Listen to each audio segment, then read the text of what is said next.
पंजाब के मैदानी इलाकों में धुंध का राज जारी है। हद-ए-निगाह मुतासिर होने पर कई मुकामात से मोटरवेज को ट्रैफिक के लिए बंद कर दिया गया, जबकि बलूचिस्तान के मुख्तलिफ इलाकों में पारा मुनफी 17 डिग्री सेंटीग्रेड तक गिर गया है।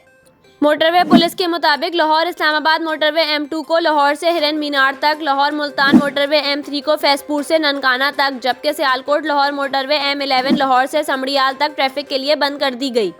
ट्रैफिक पुलिस के मुताबिक शदीद धुंध के बायस हद-ए-निगाह मुतासिर होने के बाद कौमी शाहराहों पर भी ट्रैफिक की रवानी मुतासिर हो चुकी है। दूसरी जानिब बलूचिस्तान के मुख्तलिफ इलाकों में पारा मुनफी 17 डिग्री सेंटीग्रेड तक गिर गया है। तौबा काकड़ी में हामला खातून को चारपाई पर लिटाकर अस्पताल मुंतकिल करने की कोशिश के दौरान खातून ने रास्ते में बच्चे को जन्म दे दिया। बरवक्त तिब्बी इमदाद ना मिलने पर खातून और नौमौलूद रास्ते में ही इंतकाल कर गए।